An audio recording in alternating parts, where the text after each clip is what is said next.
President Biden just marked his 6th month in office, and boy, does he have a lot to show for it. Inflation's through the roof and accelerating. There's a nationwide crime surge, out-of-control border crisis, a stalled economy that can't compete with free government handouts.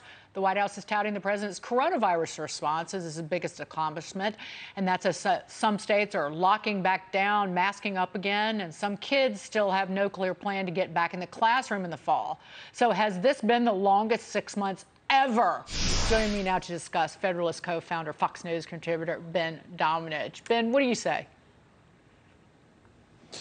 Well, I think, Dagan, that when Joe Biden got elected, he promised Americans that he would have a return to normalcy.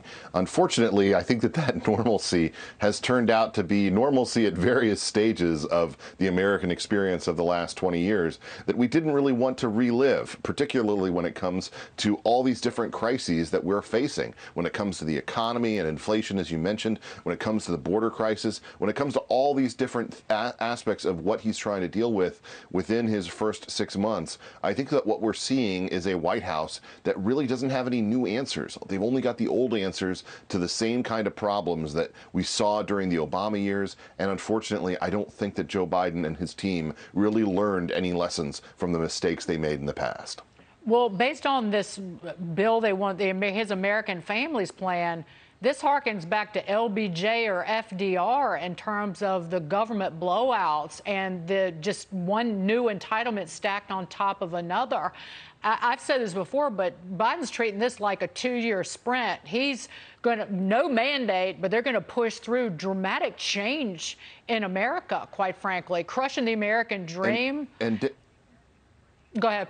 And Dagan, we all know why that really is. I mean, it's because they feel like they are just white-knuckling it, both Biden and Pelosi, to the end of the power that Democrats have in Washington. They're facing down a midterm election that looks like it's going to be very bad for them. And so when it comes to all of these different issues, when it comes to the border, for instance, we've seen Democrats discuss, this kind of end run that they're going to try to do when it comes to policy to try to push through different things, different aspects of what they want to achieve in order to have more and more people pouring into this country. And that's because they can't actually do what they need to do when it comes to the border, because doing that would be an admission that the Trump administration was right about what it took to actually have a secure border, have one where we have control over who comes into the country or not. And that's not something that they're able to admit. When it comes to the economy, as you said, they're just papering over all the different problems that working families in America are facing, and these dollars that they're just pouring out,